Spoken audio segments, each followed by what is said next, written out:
Good evening, everybody. Hope you are all doing well. It is Wednesday, June 10th, 2026. I'm coming to you live from Atlanta, Georgia.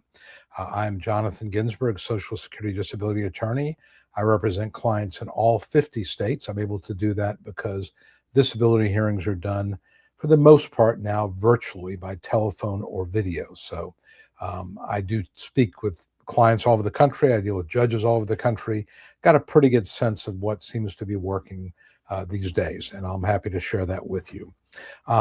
We have a bunch of questions as always, but a couple of things that, you know, in doing my hearing prep over the last couple of weeks, I find myself basically repeating, and this is not a cut on anybody, it's just because you don't know. But just as a starting point, I think that anybody thinking about disability, there are a couple of things I want you to keep in mind as you do it. First of all, and this is really, really important, when you describe the limitations you've got and realize that Social Security is not about your diagnosis, it's about the specific work activity limitations that you have to be specific. Every time I talk to somebody in pre-hearing, how long can you stand? Not very long. How long can you walk? How far can you walk? Not really too far. What do you do all day? Not too much, just kind of hang around. Can't do that.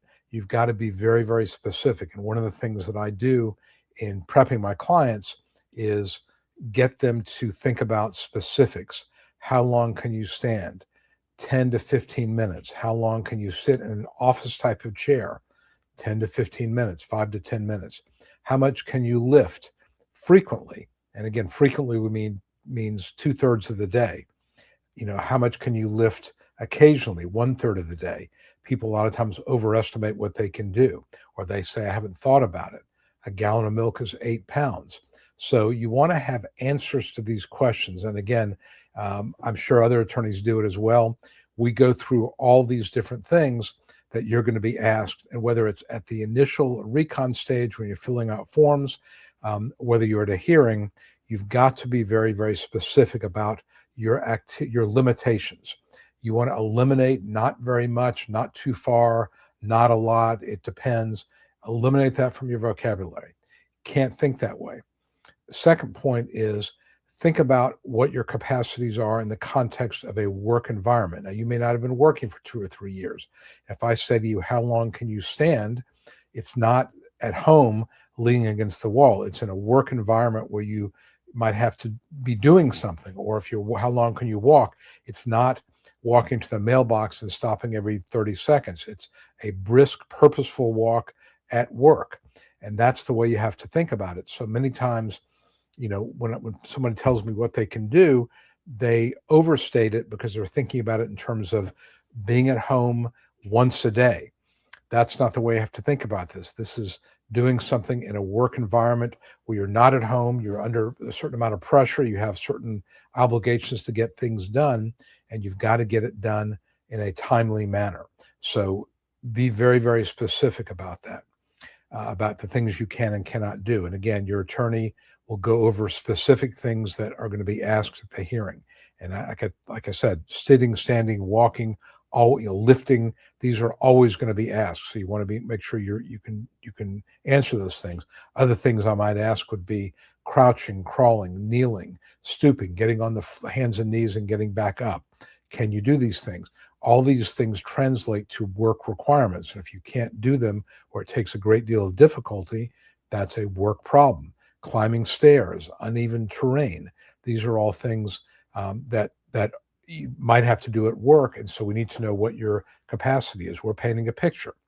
Second point is when somebody asks you about what you can do, and this, I guess, the third point, what you can do, this is in the context of doing it day after day, week after week, month after month. This is not your life depends on it. Somebody's got a gun to your head. This is how much can you lift if you have to do it every single day for 2 or 3 months at a time. That may change your answer. So you really want to think about this. What is your capacity? What is the requirement of the job? So again, not one time if your life depended on it.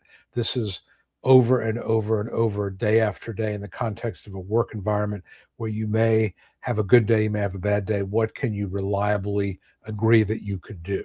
the way you have to think about it. And a fourth point is when you talk about what you can do in a day, a lot of people say, well, it depends on the day. If I'm having a good day, I can do more. A bad day, I can't do any more. What I would tell you is think about it in terms of if 0 is the worst day ever, you're in bed, 10, you're feeling really, really good, unusually good. Pick a day that's a 4. Not the worst day, not the best day, maybe slightly below average, below, middle, below 5. Pick a 4, 3.5 or 4, where you're doing okay, but you're not having a really, really great day. That's a good way to think about it because that's reflective of what you might be able to do day after day, week after week. So get your mind in that context where you're talking about specific things you can do in a slightly below average day that you might have to do day after day, week after week in the context of a job setting where there are requirements for production, even non-heavy production jobs. There's a certain expectation you'll work at a certain pace of work. I win a lot of cases on unscheduled breaks, the need to take breaks to lie down during the day or to go to the bathroom, more than once in the morning and once in the afternoon. If you have to go because you're on Lasix every 30 to 45 minutes, that is a work problem. Realize at the end of your hearing or at the initial and reconsideration stage, there will be vocational witnesses who will look at your forms, listen to your testimony, and offer an opinion about whether you could be reliable at a job based on not being on task. They call it being off task. And vocational witnesses will say, if you're off task more than 10, some say 15% of the workday, that would not be consistent with competitive work. So that's the mindset you've got to be in.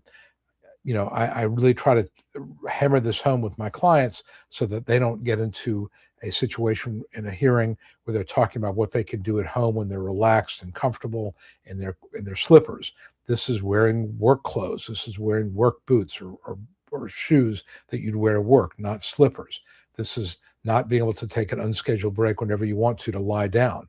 This is not sitting in a recliner. This is sitting in an office type of chair. So that's the mindset you've got. And it's really important to have the right mindset because that's the way judges are looking at it. And if you say, I can lift 30 pounds, because if your life depended on it, you could do it once, but you'd be in bed for 3 weeks thereafter. That does not mean you can lift 30 pounds. If you could lift 30 pounds 5 years ago, but now you've got 2 herniated discs, you can't do that now probably. So you got to really think about that. And that's where an experienced lawyer can help you get a sense of, what you really can do. You want to tell the truth, but you have to be realistic. And I think a lot of people, especially men, don't like to think of themselves as disabled. That's a really, really difficult label. And you have to, though, step back and say, I'm not saying I can't do anything at all, but what could I do reliably 8 hours a day, 5 days a week, week after week, month after month? That is the mentality you've got to have. I think if you think about your work capacity in that sense, you're going to give the judge a much more realistic picture. You're going to give Social Security a much more realistic picture. I will tell you the forms that people fill out, activities of daily living, disability reports, things like that are always in the file. I quote those things when I'm doing a brief or my client talked about, issues and limitations they have. When they fill out forms about their work, how much they had to lift and carry, I quote that. And so, if let's say you had a job that is otherwise a fairly light job where you might not be lifting more than 20 pounds, but you say, I had to lift 35 on a regular basis, that's really important because that means that the job as performed is more than a, quote, light job.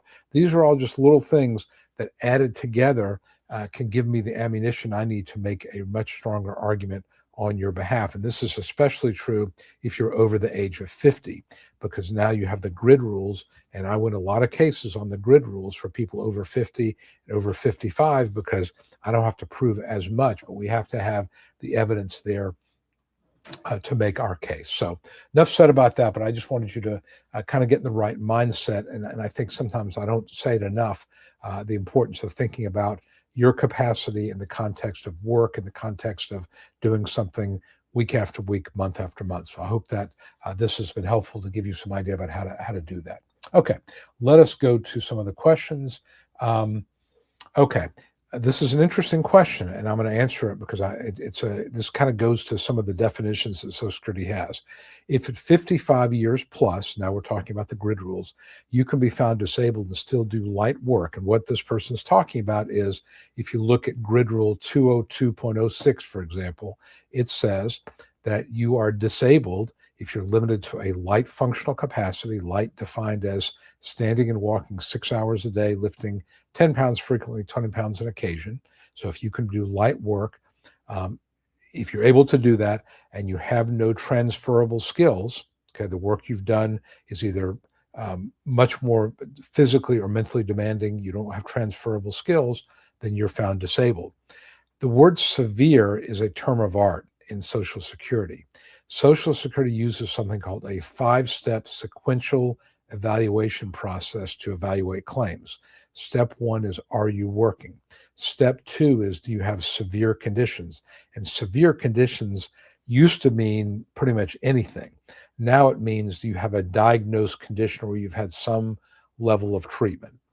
And that's kind of that's the step 2. Step 3 is, do you meet a listing? Step 4, can you do past work? Step 5, can you do any work at all? And the grid rules come into play at step 5. So you have to have a severe condition to get past step 2. So by definition, almost, if you're limited to light work, there's got to be a reason for it.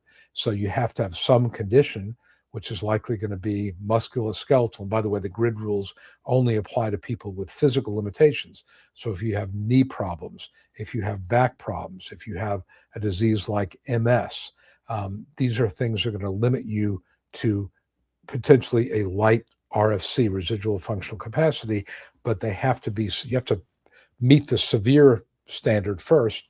That is, got to be something diagnosed. It's unlikely that a judge would find you limited to light work if you don't have a severe impairment. Now, there are some cases that are denied at step 2. There's no severe impairment, meaning the person filed their application for benefits. They have not gone to the doctor.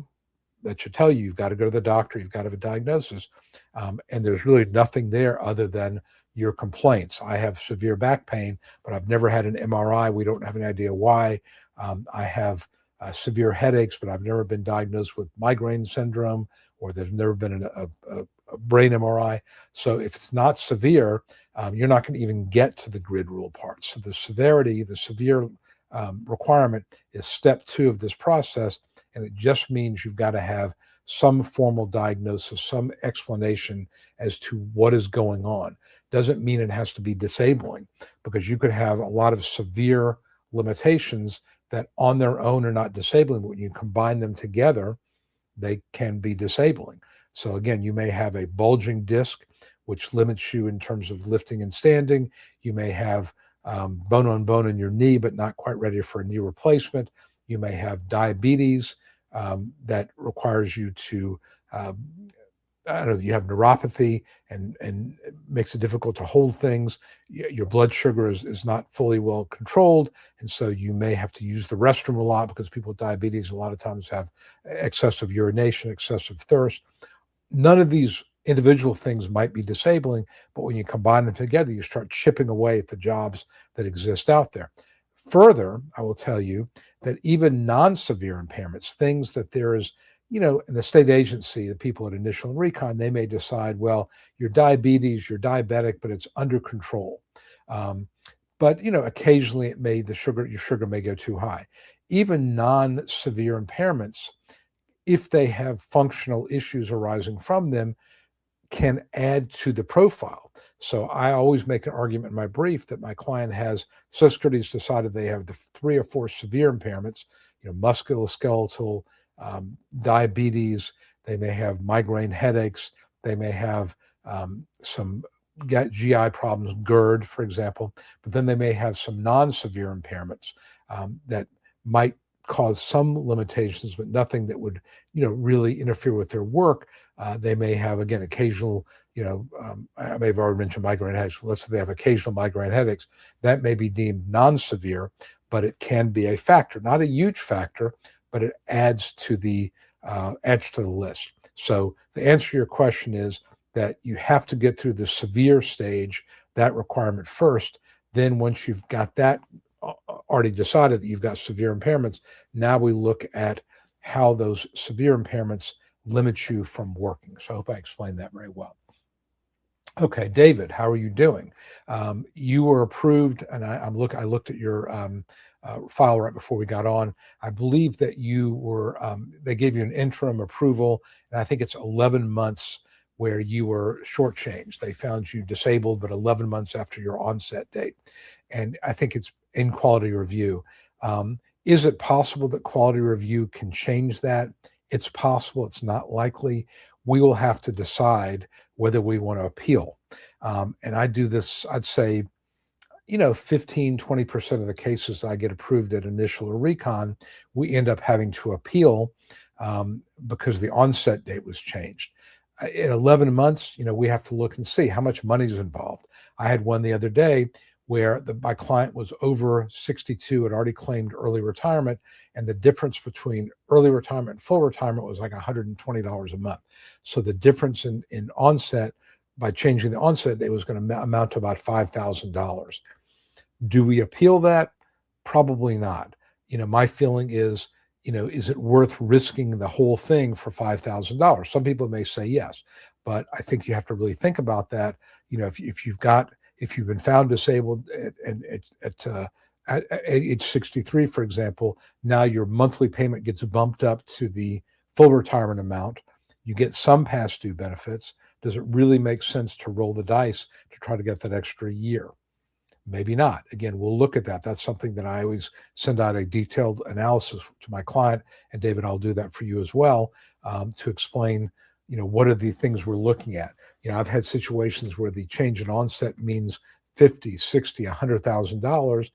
Those I'm just going to say, you want to really take a long look at that. That can make a difference. And I will tell you, every single one, I'm not saying I don't want to jinx myself, where I've appealed it because I felt like the onset date was wrong, we've been successful at the hearing. But again, that doesn't mean it's going to always happen that way in the future. And by the way, the state agency, the people at Initial and Recon that make these decisions, they make mistakes. I had a hearing probably about 10 days ago with a judge who has a fairly low approval rate, in the 30s. And I was concerned because I thought we had a good case, but, judge a low approval rate. Fortunately, she was great. I mean, she called me before the hearing, before we got on, and she's like, I'm looking at the state agency, what they did. It makes no sense to me, because I pointed that out in my brief. She goes, what you said in your brief, I completely agree with. I think we're going to have a very quick hearing. Nice as can be, very complimentary. I love it when judges do that. They were very complimentary. She was complimentary of my brief on the record. It happened to be a pretty good one. It actually turned out really well. So, the judges, and I even said to her, I said, do you see this a lot with the state agencies making mistakes? And she's like, you wouldn't believe some of the stuff I see. In this case, the state agency, what they did was, my client had a job that was fairly heavy, meaning that there was lifting of 50, 60 pounds. And the last 3 or 4 months got an accommodation where he was working 4 days a week and lifting no more than 20 pounds. So what does the state agency do? They said, well, we're deciding that your job, as performed, was a light job, and you can do that. Well, and he was over 55. And it was an unskilled job, basically a janitorial job.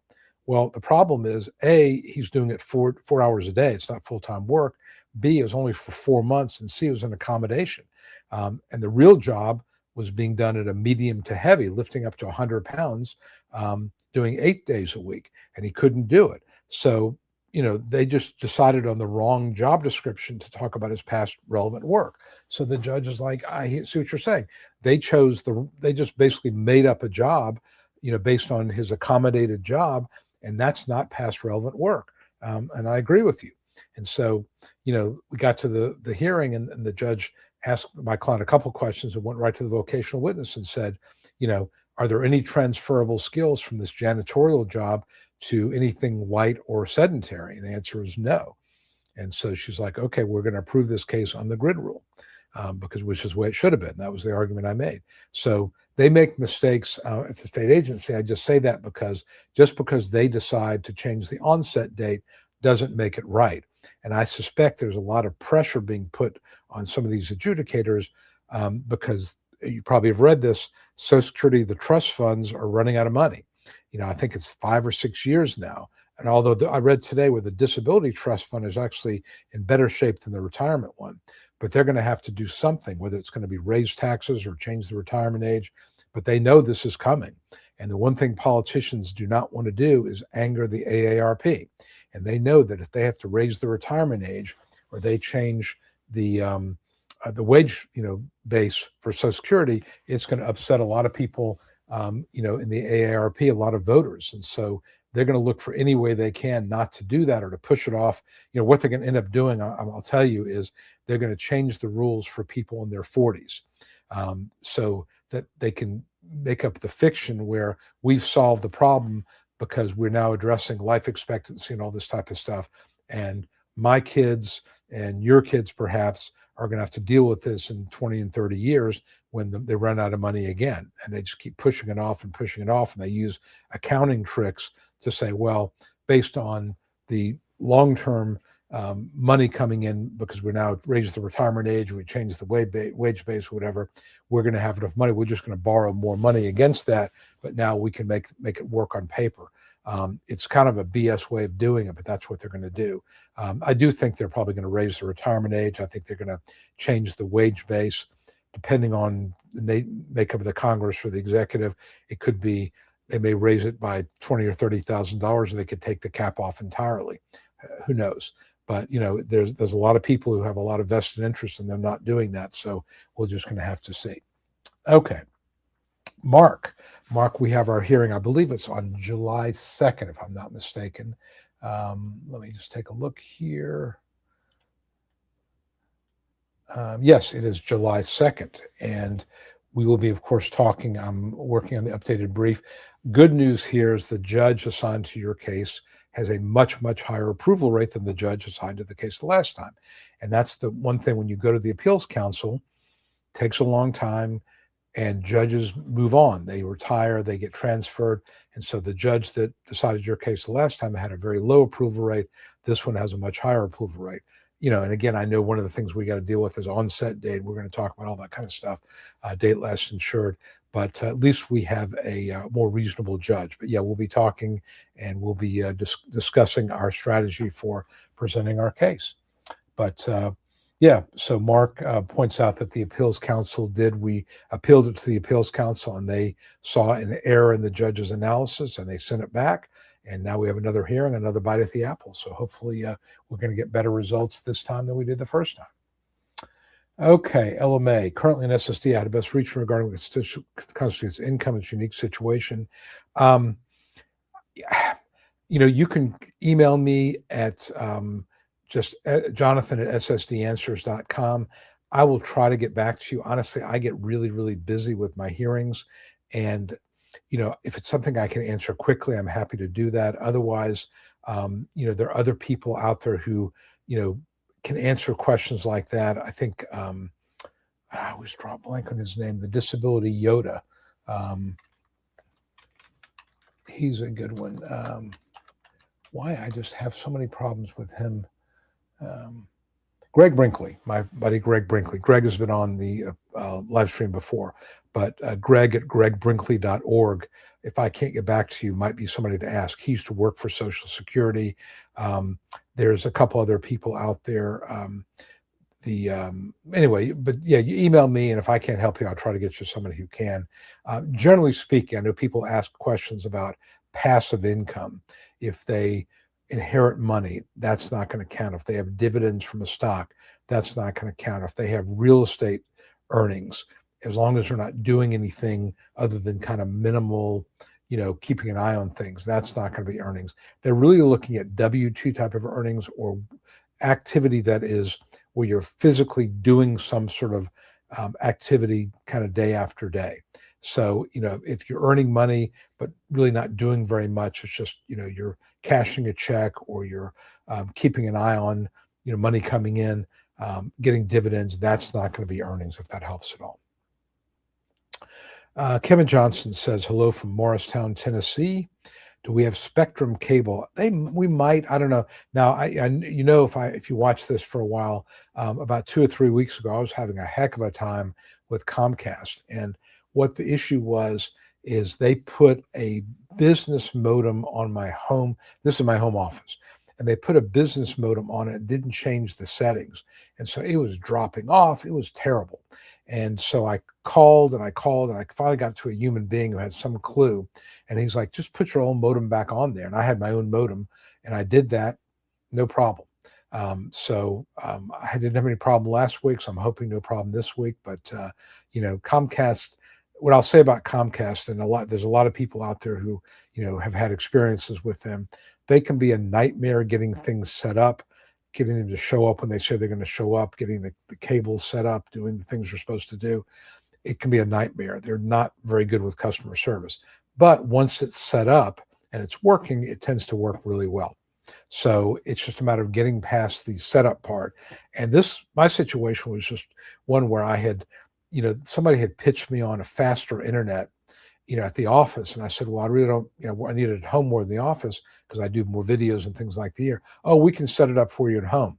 So again, they come out to my house, they put a modem in, everything's supposed to be working. It works terrible. The speed was good when it was working, but it would just drop off and so forth. So I'm talking to the folks at Comcast. I'm saying, well, the guy came out to my house. I mean, his name, he left me his name. I don't know where it is here, but he basically came out here, Robert or something like that. And they're like, we have no record of that. We have no record of anybody coming out to your house. I'm like, well, I'm looking at the modem here. Robert, he wrote his name on a piece of paper with his phone number. He came out here. Well, we don't have a record of it. We don't know what you're talking about.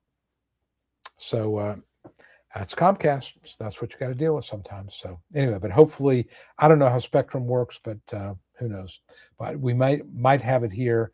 I know a lot of people use AT&T, and a lot of people use Comcast. There may be Spectrum.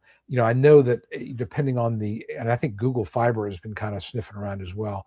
I know it depends on the area what it goes to. And there's all these different rules about they have to share infrastructure and things like that.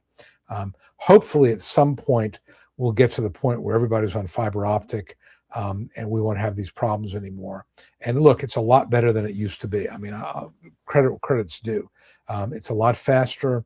It tends to be pretty reliable. And we all, of course, most of us, and certainly when I'm speaking for myself, I'm on the internet all the time. So, it's like almost more important than a telephone. Of course, my phone is voice over IP. So, it pretty rarely goes down. So I give them credit for that, but just getting through all the nonsense sometimes can be a bit of a challenge. Kathy Clayton says, good evening. Good evening, Kathy Clayton. Hope you're doing well.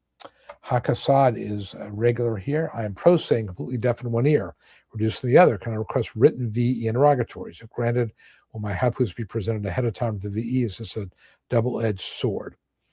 Okay, interesting question.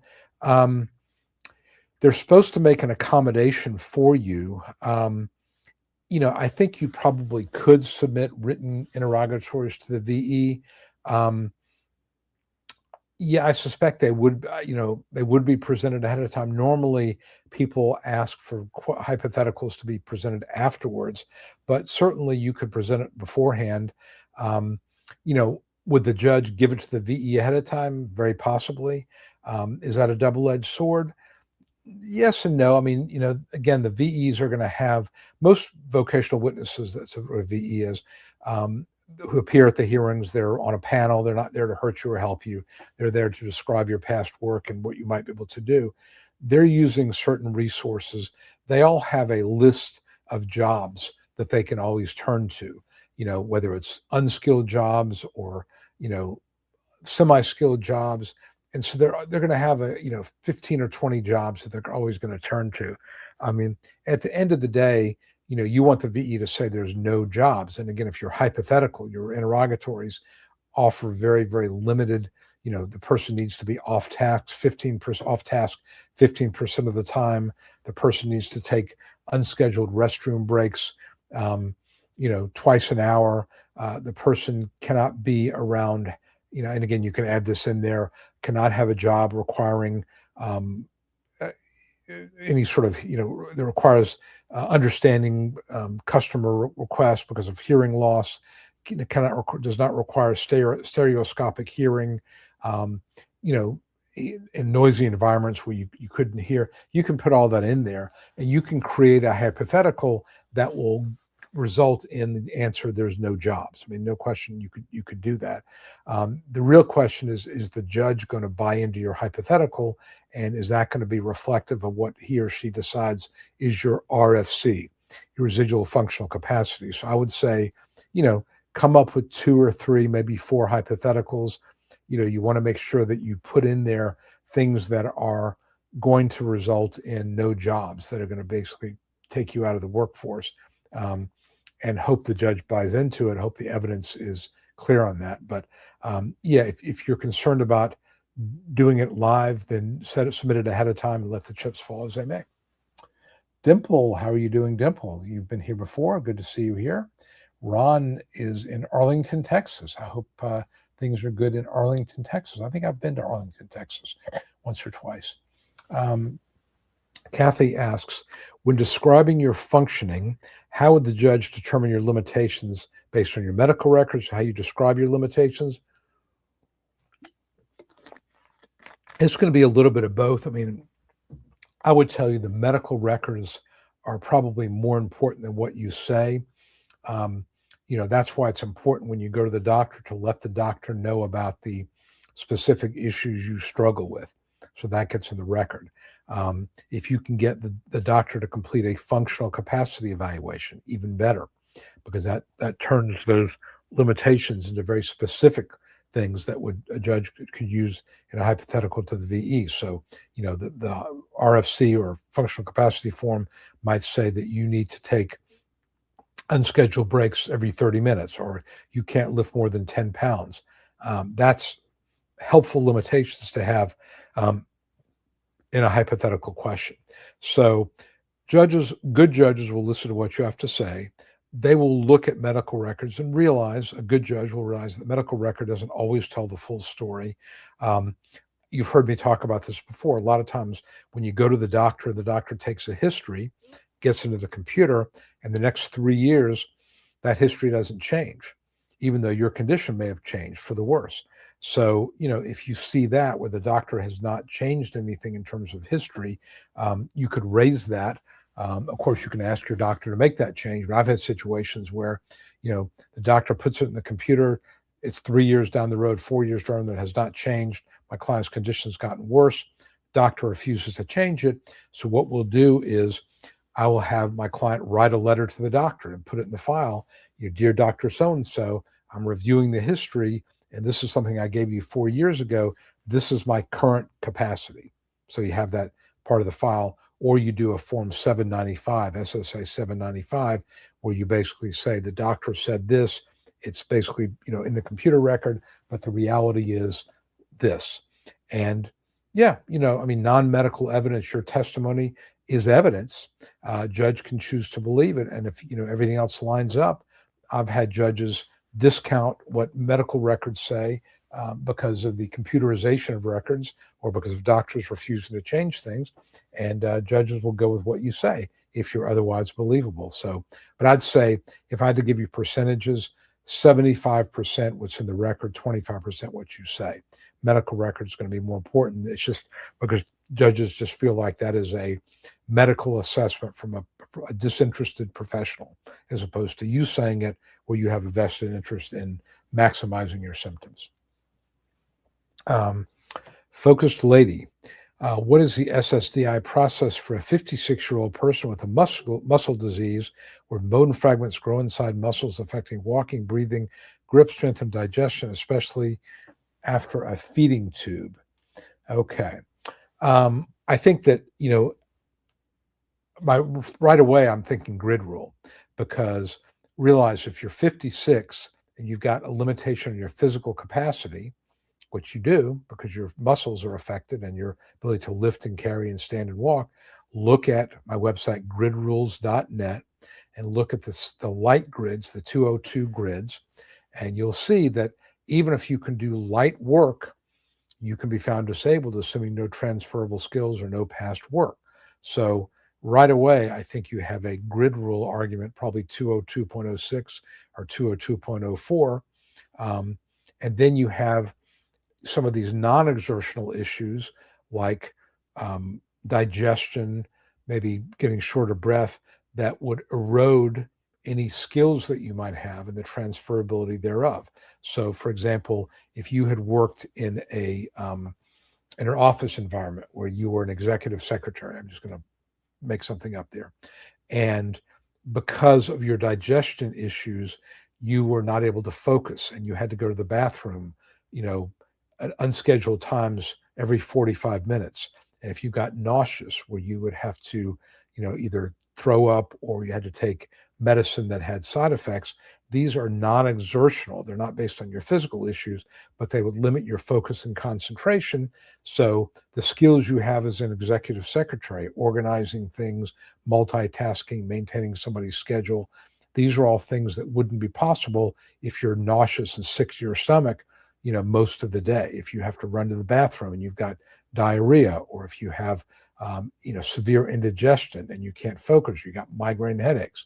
These are all non-exertional, but they erode your physical, your capacity. So I think that based on what you've said alone, I think you could make a pretty good argument you're limited to no more than light work, probably sedentary work. And again, light work is lifting 20 pounds, occasional standing and walking 6 hours a day. Can you really do that with this disease? Probably not. You're probably closer to sedentary. And so, you're in the grid rule universe right there, and you just need to eliminate transferability of skills and you win.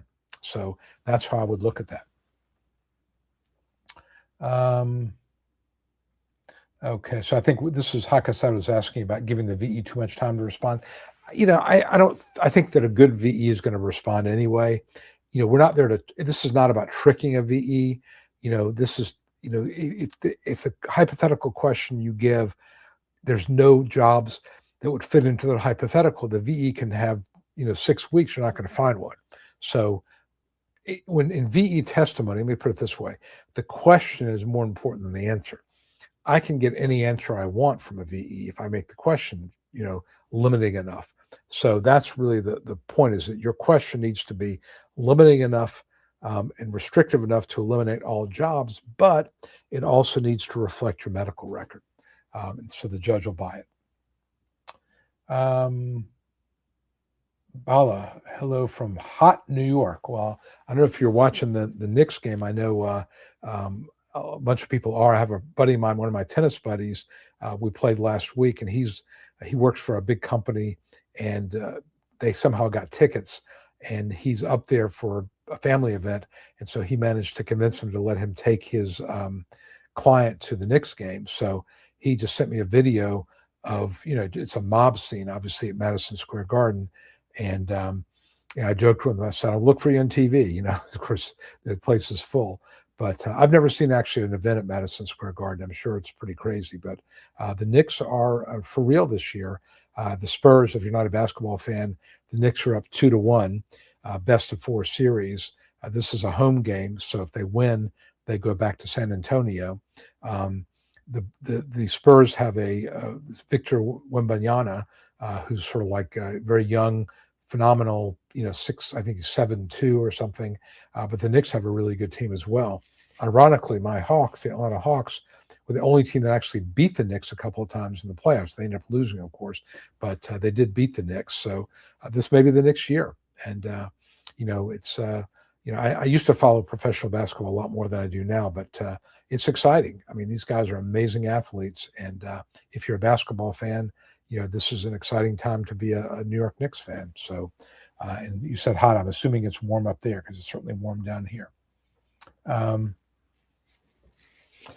Lisa Bunny, is there any chance I can get retro pay for SSDI if you're not awarded? No.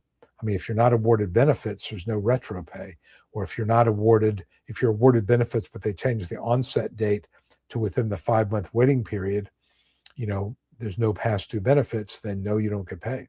So no, you won't get paid if it's not awarded.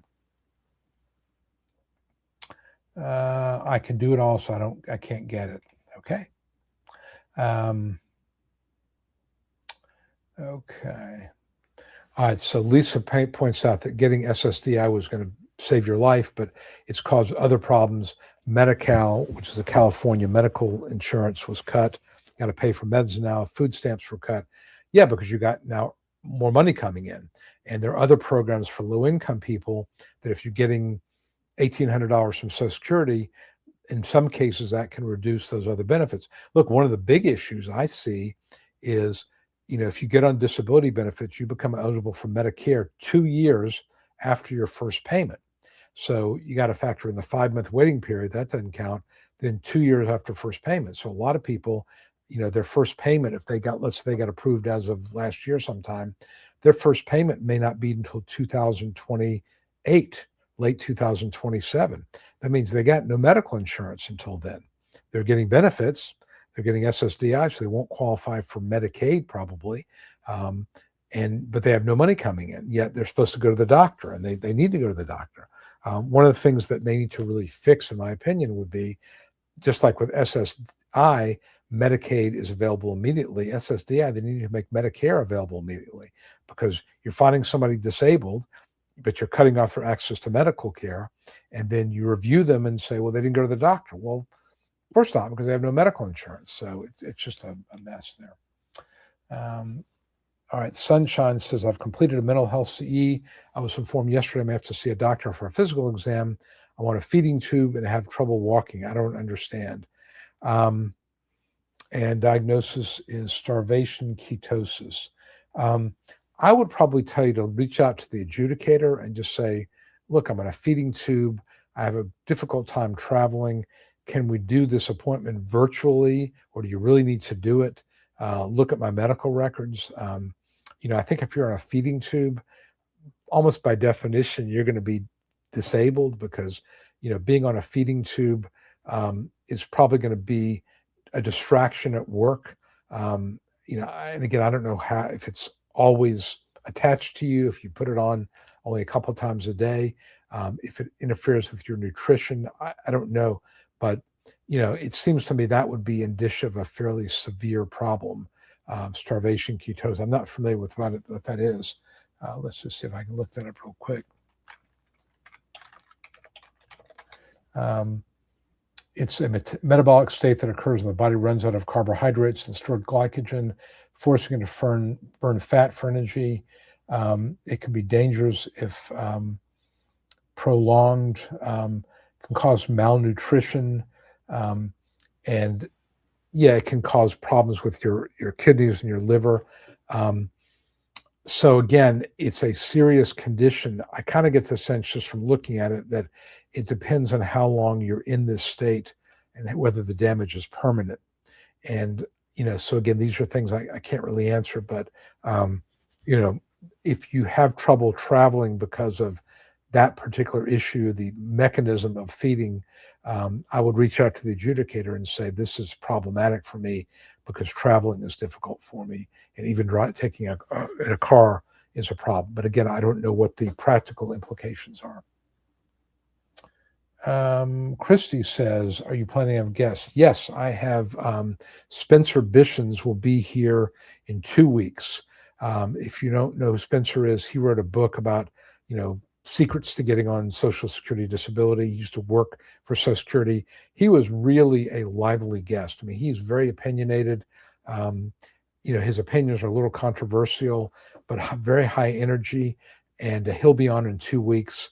I'm going to have, I have a couple other people I'm talking to. I'm probably going to, Stephanie Joy, I typically try to get on every few months. Elise Enton, former Social Security staff attorney, she'll be on. There's a few other people I'm talking to, but I'm going to try to get some other folks on. I think it's interesting. There's other attorneys that I've dealt with over the years that we can try to get on. But I think it's interesting to have the conversation because, kind of the back and forth and the banter can be kind of entertaining. So I will absolutely try to do that. Okay. I wrote in the other chat, is there any way I can get retro pay after my SSD? I started. There was an issue with your onset date. Well, again, if you are within the 60 days of your approval, you can appeal the changed onset date. And in the meantime, you'll continue to get benefits if that's what you're asking me. So they award you benefits with the changed onset date. You start getting your monthly payment.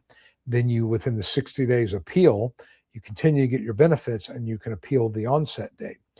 The risk is if you end up being found not disabled, because when you appeal the onset date, you can't just appeal the onset date. You've got to appeal the whole thing, the entire case. So if you end up in front of a judge who says you're not disabled at all, now you're overpaid, and you got to either ask for a waiver of that, you bankrupt on it, or you got to pay it back. So that's the danger, as opposed to taking what they give you. So again, I think it depends on how much money is involved. My feeling is $3,000 or $4,000 not worth the risk. $30,000 or $40,000 it is. So that's just basically how you got to deal with it, I think. Okay, so Hakasad says in the hearing notice, the ALJ said, and this is all boilerplate, it's form language, I'm going to see, are you disabled and is disability continuing? So in other words, do you have a closed period of disability that has ended, or do you have ongoing disability moving forward? And so it gives the judge the option of saying, I'm going to give you a closed period from date 1 to date 2. I'm going to find you not disabled before currently, but now you're disabled going forward. It's just basically explaining what the judge can do. That's just boilerplate language. I wouldn't worry about that too much. Okay. No, this is not a CDR. I mean, the CDR is, again, going to be something that after you're approved, there will be a code in the decision or in the letter that you get that says you're going to be reviewed in 1 year, in 3, 5 years, and 7 years. So it's just telling you that the judge has discretion. Again, whoever wrote these notices, which is written by some employee at Social Security, and it just says this is what the judge is finding.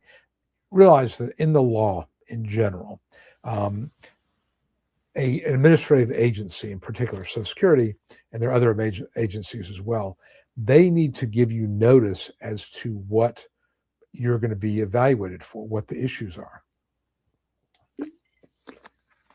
In fact, at every hearing, the judge will ask me, will I waive a formal reading of the issues? Because if not, or if it's a pro se claim, the judge will read like this 2-page statement that says that Social Security defines disability as being unable to engage in substantial gainful activity due to a medically determinable condition or conditions that has lasted 12 consecutive months or result in death.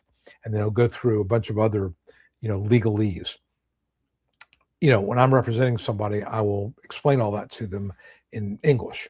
And so we'll waive the formal reading, but, they have to give notice. And the reason for that is that if, let's say that the notice did not include, information about that the judge could award a closed period or a period of disability or ongoing whatever, and the judge did that. The judge says, I found that you're disabled as of June of 26, but not before.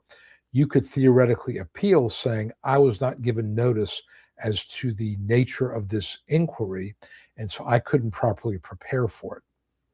And that could be an appealable issue. And a lot of the notices you see on these hearing notices in some of the forms are because somebody appealed a faulty notice.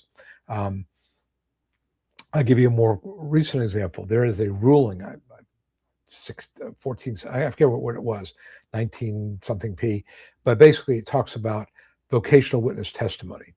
And what it says is that the vocational witness needs to be able to explain the source of his or her testimony. And part of this is because the DOT, which is what vocational witnesses use, the Dictionary of Occupational Titles, which you can review at occupationalinfo.org, was last updated in the 1990s. Well, that's, in some cases 30, 40 years ago, some of these jobs were last updated. So, people started objecting and filing, appeals on the grounds that the vocational witness was citing a resource that is way out of date, and that jobs as they existed in 1990 are a lot different than the ones that exist now. In fact, I was just reading a LinkedIn post fellow named George Piamonti, who's a well-known disability lawyer. I think he's in North or South Carolina, Tennessee, something like that. And George is a very he speaks a lot of seminars, and he was talking about a particular job, and I can't remember what the job was, marker or something. But the point is that he made is that vocational witnesses will say there are 145,000 of these jobs, but when you break it down, you know the statistics and where the information comes from is about half of them are part-time. So we can eliminate those because they're not full-time jobs. So now instead of 144,000, now there's 70,000 of these jobs. And of those jobs, some of them require 3 and 4 steps to do.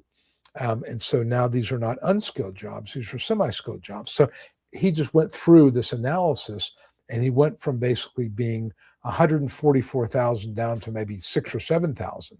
Well, generally speaking, and I may be butchering the numbers, but you get the drift.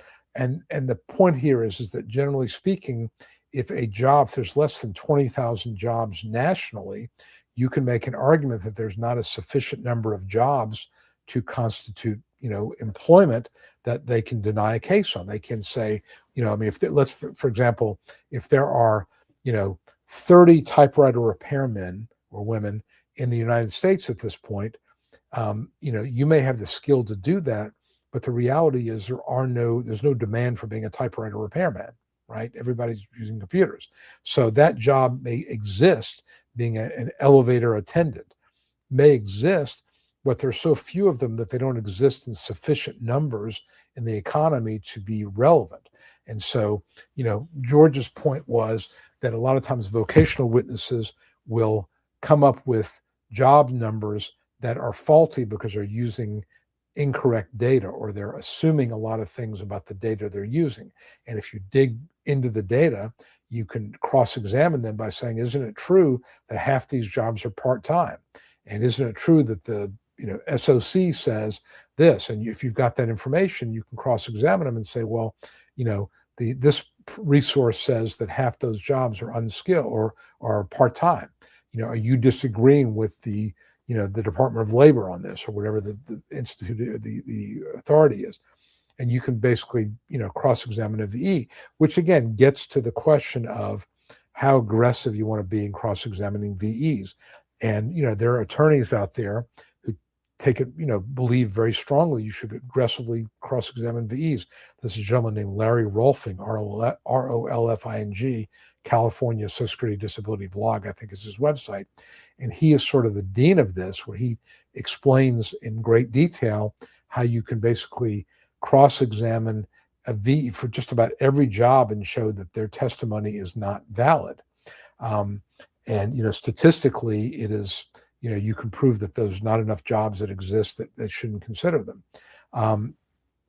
The counterpoint to that is that, judges get a little upset when you do that, because now it creates a lot of extra work for them. And B, to a certain degree, they accept certain types of VE testimony by saying, we're going to allow the VE to use his or her expertise to say, yes, this is what a person could do with this particular job. And all these, scholarly articles, we're not going to give it as much weight. And then you've got to convince an appeals court. So you get to the question of, do you, as an attorney, you take a case so you can try to make law, or you take a case you can win for your client and make a living out of it? So, there are some people that really want to make law and basically demonstrate that there really are no accurate numbers, accurate resources to determine how many jobs exist for any particular employment category. And I have no doubt that it's really hard to know for certain how many jobs exist. On the other hand, I want to win cases, so there's a balance. And I try to take good cases. I'll cross-examine a VE if I think they're really out of line, but I also know that, most of the time the appeals courts are not going to entertain those arguments, and you're hoping that you get one through and that you can kind of make new law. And again, this whole question of VE discussing their sources, that was because an attorney like Mr. Rolfing, challenged the way things have always been done, and was successful. So what did Social Security do? They came up with a ruling. And so now at every hearing, judges ask, I'm going to ask whatever this ruling is, I don't remember the number, I'm going to ask those questions. And they ask, where did you come up with your data? And blah, blah, blah, blah, blah, to fix the problem. But, there were a number of cases where people were able to get remands because that problem, had not been fixed, and it resulted in remand cases. Did it ultimately result in a win? I don't know. But, it's just a matter of what you want to do. And, are you trying to win the battle or win the war, in my opinion? So you just got to think about that. As an attorney, you have to think about that. But I think it's useful to know how to do it, and it is appropriate at it sometimes. And I've done it at times. Okay. Hakasad, relative to the hearing date, when do you submit your pre-hearing brief? I will do it always at least 7 or 8 business days. Well, it's supposed to be 5 business days with the 5-day rule, 7 or 8 calendar days. If there's a federal holiday in there, it would be 8. But usually I try to do it 7 to 10 days before the hearing. I have some now I'm submitting 2 weeks ahead of time.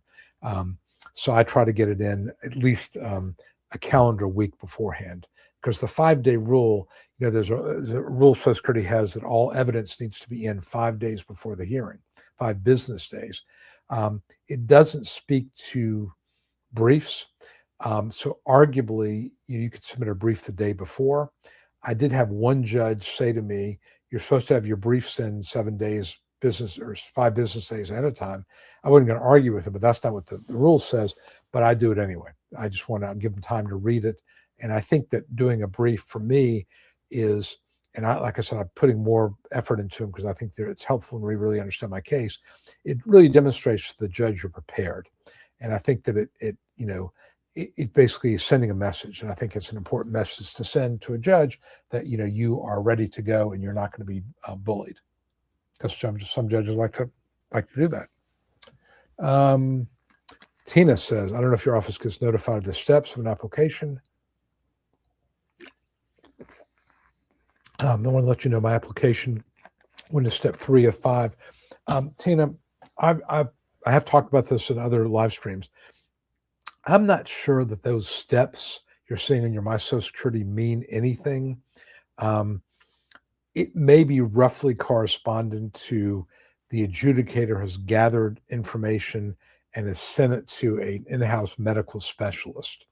And maybe step 4 is when the specialist sends back their analysis, and step 5 is when the decision is released.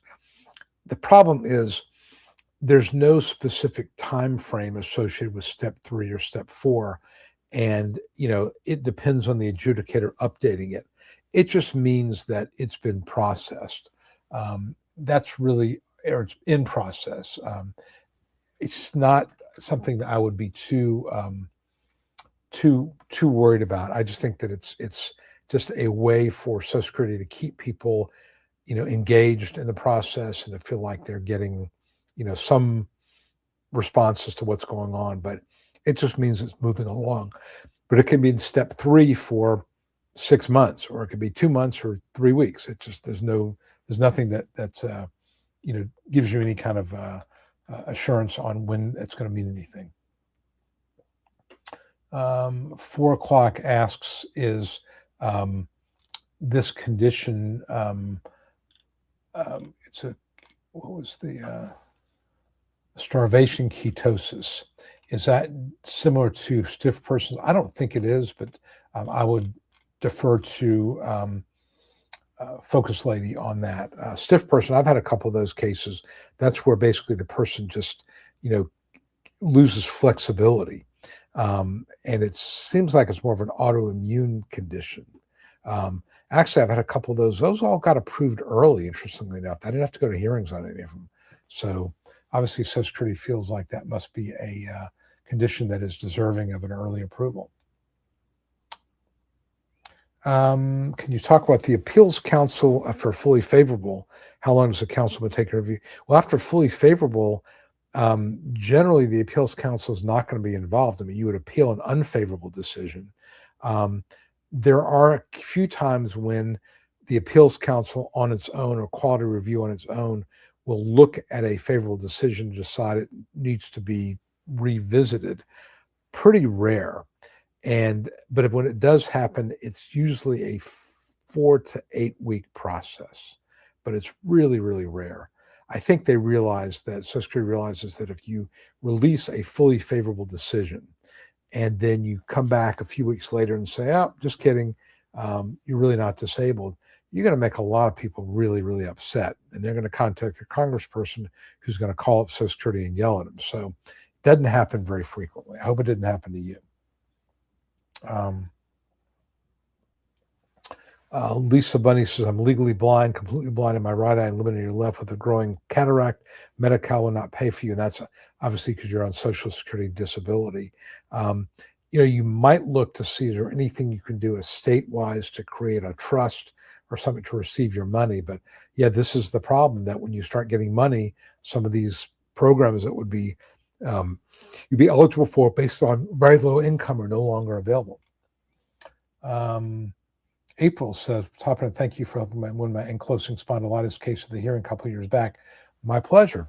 Thank you for popping in. I really appreciate that. Actually, I had another AS case a couple of weeks ago, also going to get approved.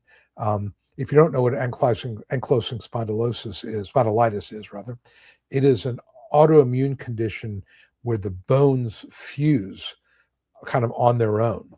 And I had a case with a woman who has undergone 2 or 3 surgeries because, they're basically the doctors are trying to do the fusions or deal with all this, orthopedic issues where they can control what happens. But the ankylosing spondylitis means that it can cause pressure on the nerves, very painful. It can cause a lot of debilitation and can cause paralysis if you're not careful. So those can be good cases because it's really incurable. And what ends up happening a lot of times is just a lot of surgeries to try to limit the fusing of vertebra and bones. But yeah, it's a pretty severe condition. And I'm glad that we won before. And again, I had one a couple of weeks ago that we won as well. But thanks for stopping by. Appreciate it. Saint says, "I have a question regarding my onset date. I'm 53 years old. My DLI is December 26th. Requested a hearing. Given my age and potential applicability of the grid rule, is there any strategic advantage to amending the onset date?"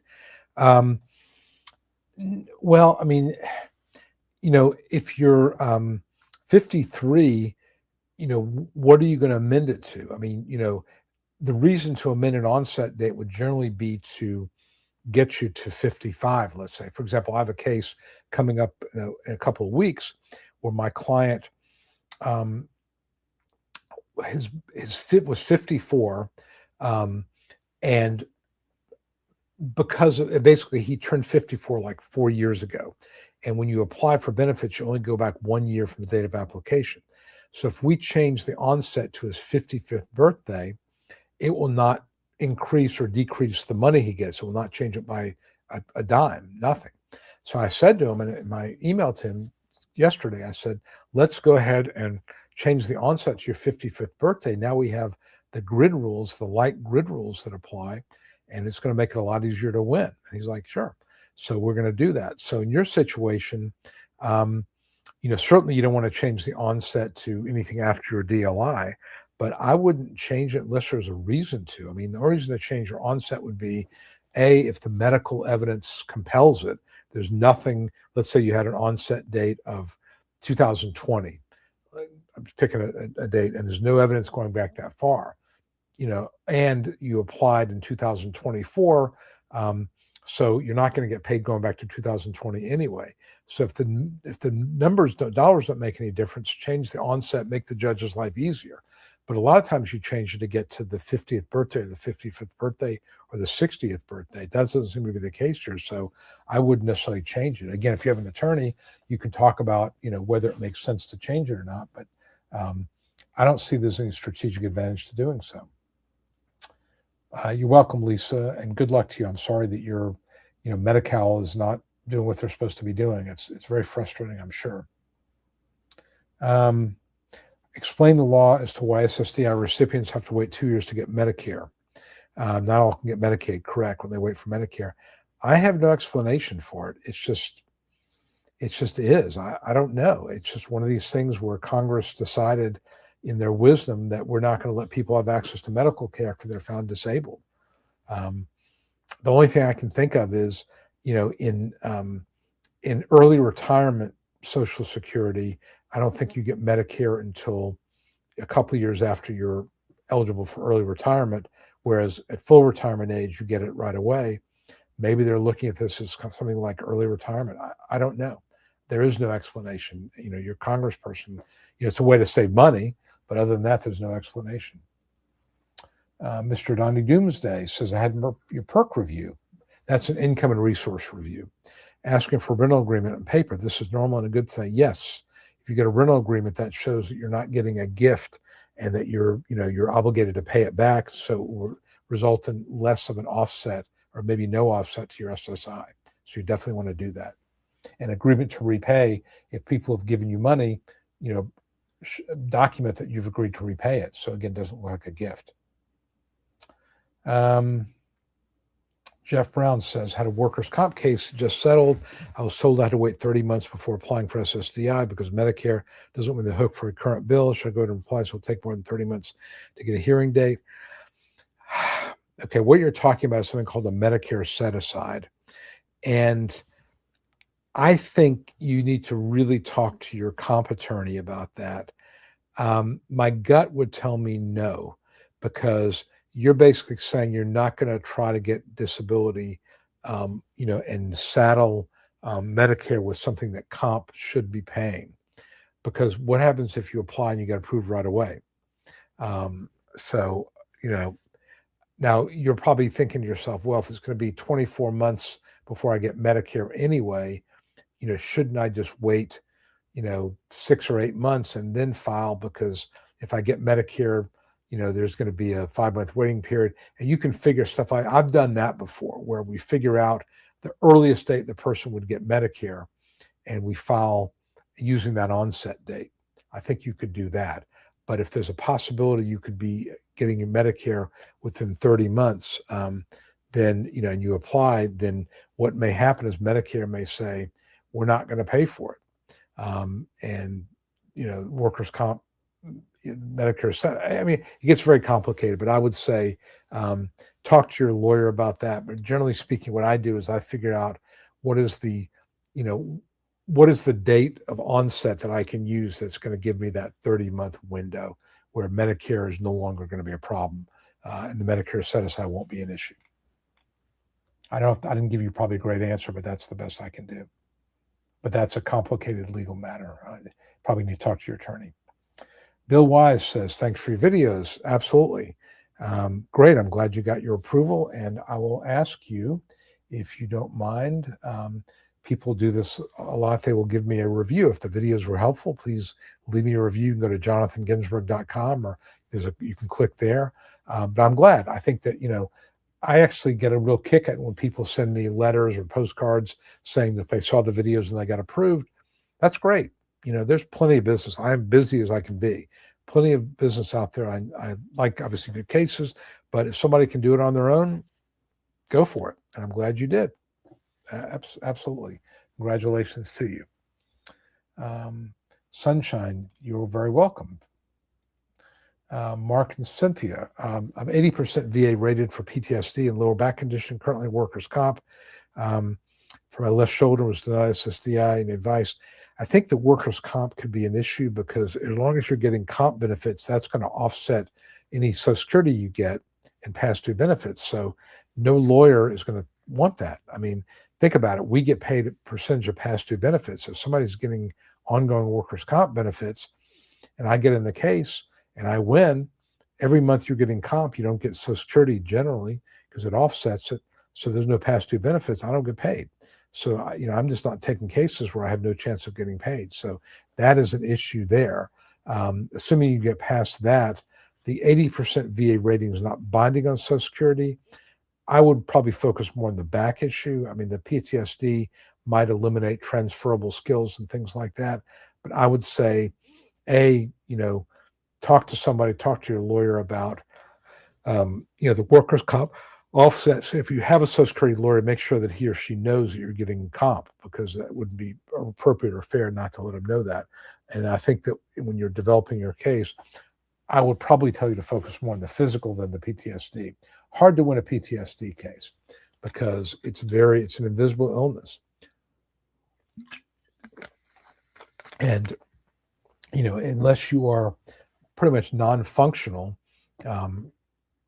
in terms of, you're afraid to leave the house, or you're triggered by, minor things, and you can't sleep, and you've been tried multiple medications, very hard to win those cases for some reason. They didn't move the meter. Okay, retroactive or rent. I would probably enter into a rental agreement, and maybe, this is, again, it's going to depend on the state, but I mean, there's actually maybe a Social Security form for this someplace, but you could just enter a rental agreement, get advice whether you can backdate it or not in your state. I don't know. But if not, you could certainly have a letter associated with it saying that we had a verbal agreement as of X number, XYZ date, that I was going to pay you X number of dollars per month. And that, when my Social Security came through, my SSI came through, that, I would pay it then. We've now formalized this in this current agreement, but it was an existing agreement before, and everybody sign it again. That's we're getting to legal advice there, but that's kind of the way I would do it. I would just think that a rental agreement and some way to address what was going on before you entered into the rental agreement, and kind of authenticate or memorialize a verbal contract. Thank you, Chloe. I appreciate that. Chloe found me on TikTok. Very good. Sir Campbell says, I had my hearing today on the phone. A lot of them are being done by the phone. What was your experience? I like phone hearings. I think people are comfortable in their house. It's not, you can have notes in front of you. I think that they work out really well. And I do them all pretty much by phone. I mean, I've got a couple of videos coming up, but a lot of them do by phone. And what I do is I have like a headset that I just put on, and so I can type as I'm going along. But I've got my monitors in front of me, my brief, the exhibit file, my notes, and just works out pretty well. Okay, Chloe's saying this. Why is downplaying pain or symptoms such a common mistake in disability claims? Well, I talked about this a little bit before, is that many people, they hate the idea of being labeled as disabled, especially men, because, we're theoretically brought up to be providers, and, just the way you think of yourself as, being able to support your family, to have a high pain threshold, not to complain. And that's the way many men are brought up, and some women too, but certainly it's not uncommon in men. And I think that when you're in the disability world, you're applying for disability, you have to be realistic. And as I mentioned before, when you're talking about what your capacities are, you need to do it in the context of working a job, that there's going to be a certain level of stress and expectation in terms of pace and production, and that this is not something you're doing one day. And can you manage one day? Most people could do something for one day, but this is day after day, week after week. So I think it's really more of a mental shift. You've got to think about, when you're talking about your symptoms and you're talking about your pain, it's in the context of working, in the context of doing an activity day after day, week after week. It's in the context of the inherent pressure of being in a job. And I think you've got to get that in your mind, and you also have to kind of drop the macho thing, where you maybe have a high pain threshold, but, can you really do something? You have to be very honest and realistic with yourself. How much can you lift? You may not know. And again, this is where having a good attorney can help you kind of come to terms with what you can do. Maybe you try to do certain things just to satisfy yourself, but you need to have answers to these things, very specific answers about 10 pounds or 15 pounds or whatever. and not avoid not very much, not too much, or not at all, whatever. You want to be very specific. So I think those are the things. It's really a mental thing. You have to just put yourself in the right mindset of answering the questions in the context of what you might be doing at a job, which you might be doing week after week, month after month. And I think if you do that, that would be a mistake that you can really easily avoid if you get in the right mindset. Okay, so Sir Campbell had his hearing, I think, today, and the VE was dismissed, never spoke. So obviously the judge felt that the evidence was strong enough that it didn't need a VE testify. Pretty rare. I don't see it happening a lot, but it does happen sometimes. It's a good thing, because if the judge was to deny your case, you would have clear grounds for appeal, but it sounds like the judge is going to approve you. But that's pretty rare, that a judge basically has no questions. The VE means that either you meet a listing or the evidence is so compelling that there's no reason for the judge to ask questions. You clearly meet a grid rule. Your functional capacity is clearly reduced to less than sedentary, something like that. Can try to look strong during hearing damage your case. Now that cases are mostly done by telephone, it's not as much of an issue. When we were doing live hearings, I would have to tell my client, you don't want to come across as being like you're non-functional at all. But, judges are human beings, and they see a person who looks really healthy and strong. They can't help sometimes but use that against you. There's a law that basically says, or a ruling that says, judges are not allowed to use what they call sit and squirm jurisprudence. They're not supposed to look at you and say, you don't look disabled, I'm not going to approve you. But they do. So, I think that, telephone hearings kind of solve that problem, because you don't know what somebody looks like based on, how they sound. So I would say, if you feel like you look much better than you feel, then go for a telephone hearing. Tina says, thank you. You're welcome, Tina. Can social media posts be used against someone? Yes, absolutely. I think that you always want to put your social media on private. I've seen situations where people's Facebook page shows them climbing walls and on vacation and scuba diving and running and all kind of stuff. And it may be old, but a judge may see it and say, you look healthier than you're sounding. I think if you're on LinkedIn, show that you're not still working. People will sometimes put, 2013 to the present. You got to put, you're not working anymore. So I would just put it all in private, I think, until the hearing's over. Instagram, TikTok, Facebook, put it all in private. That way there's no problem. But I just think, judges aren't supposed to look, but they might. So be careful. Kevin Hawthorne, good evening from Lakeland, Florida. Good evening, Kevin. Mango Bomb Squishies, I do remember you. Got a fully favorable decision, got the SSI interview. Want to thank you. Absolutely. Very, very good, Mango. I remember that. It's a very unusual name, Mango Bomb Squishies. I'm glad that this was useful to you. Thank you very much for checking in and popping back in to see me. I hope all is well with you, and that you are, that things are moving in the right direction. I think, one of the things when somebody gets approved for disability, SSI or SSDI, it's not a lot of money, but they have some money coming in. They can live with a little bit of dignity. A third party has sort of verified that what they're going through is real. That can sometimes help when the family is not being real supportive. You get access to Medicaid or Medicare. It can make a real difference. I was talking to a friend of mine the other day, and, this could be a very rewarding area of practice when somebody is just, has nothing coming in, they can't work. I get them on disability, or they get on disability. My team does, not just me. We get them on disability. Now they got some money coming in. They have insurance. It can be life-changing, and that's a good feeling. So I'm glad it worked out for you, Mango Bomb. Ann Miller says, I was told by my local office, the case will have a decision by August and being worked on. So medical records hasn't been assigned to a medical reviewer yet. Step 3. I just don't put a lot of faith into anything they tell you, because it's out of their control. I mean, let's say that this field office person,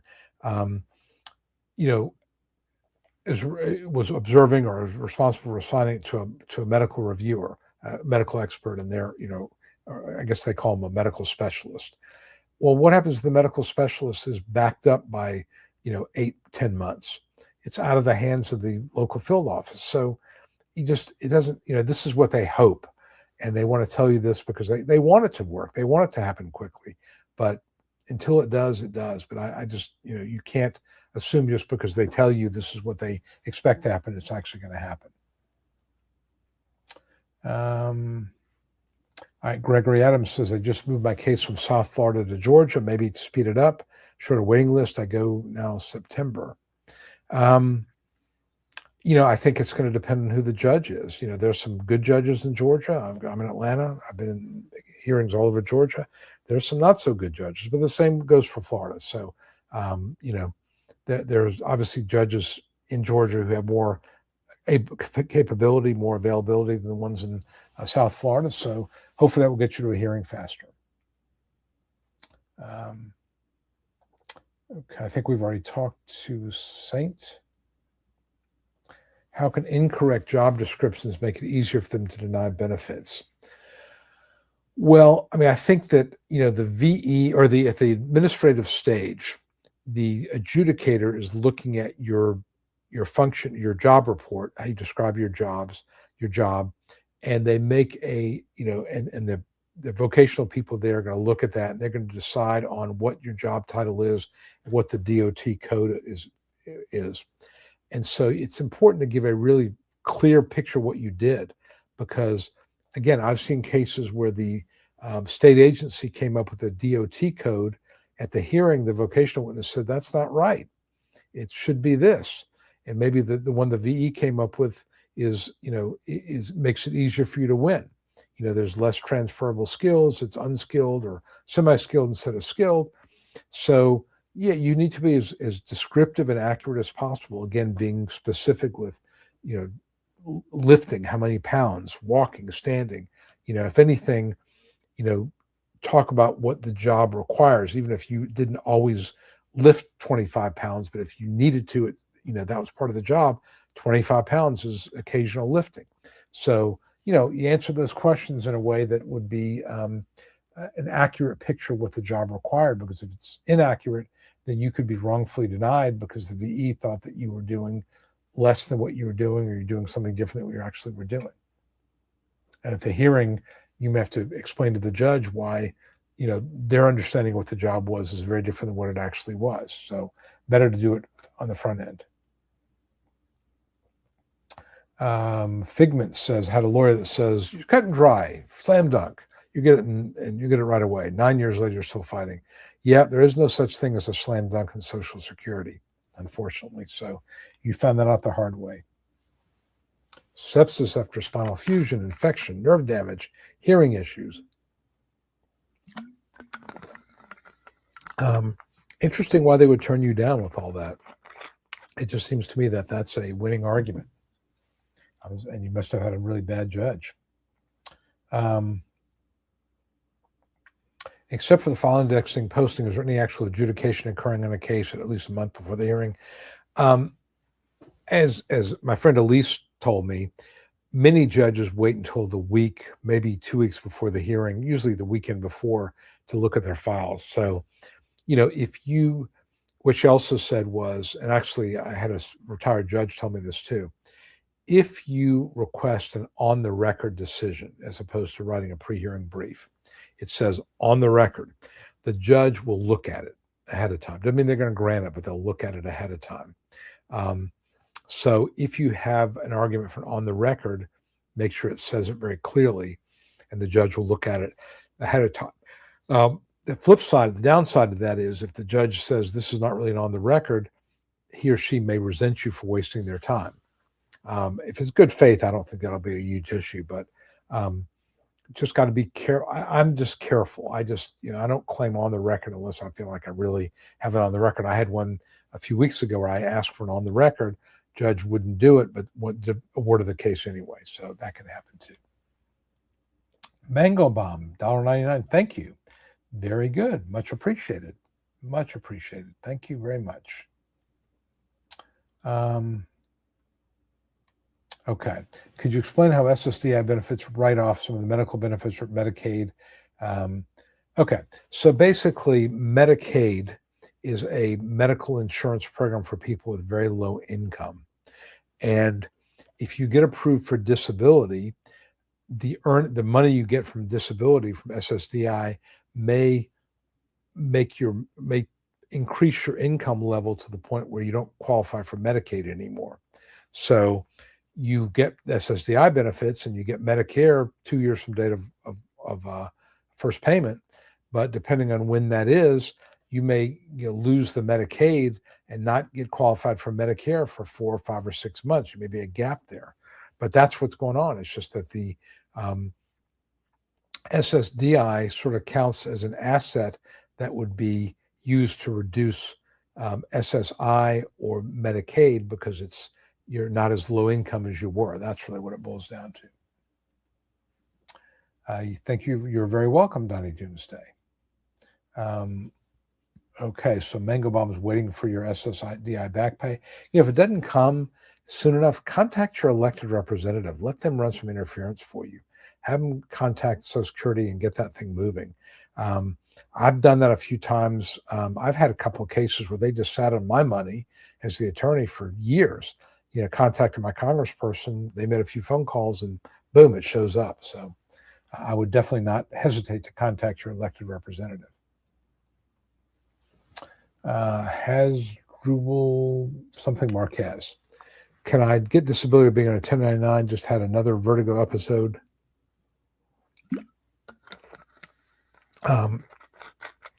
I would get your My Social Security statement. 1099 basically means you're paying your own taxes. So if you're paying into the system, you could very well be insured. But I get your My Social Security statement and see if it says that you're insured. Vertigo, is a situation where obviously it could be caused by a lot of different things. It could be an inner ear problem. It could be medication based. It could be because of some other brain tumor, God forbid. And what they're going to look at is the source of it, the frequency, duration, and intensity of the vertigo episodes. So you would apply when you can identify a date where the frequency, duration, and intensity of the vertigo episodes were work preclusive, whatever that date would be. And does the medical record support that? That's what I would look at doing. So if you have a medical history that goes back without any episodes, then maybe it's not as recent. Maybe you have to focus on things that are more recent and focus on an onset that's a little bit more recent.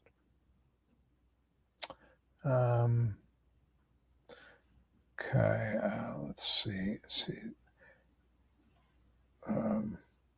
Drupal, I'm not going to try to pronounce it. I don't know where to begin. And let me see if I can find where I don't know. I can't find your original question. I apologize because, some of these, it's kind of hard to remember what everybody said here. But okay. Anyway, maybe you're about the 1099. So to apply for disability, again, the first thing I would do is get your My Social Security statement, ssa.gov/my account. That'll tell you if you're insured. Then also at the My Social Security portal, you can apply for disability right there. Do it online. Richard Pauly is in New York. No, I'm sorry, not New York. Is new here. Sorry about that.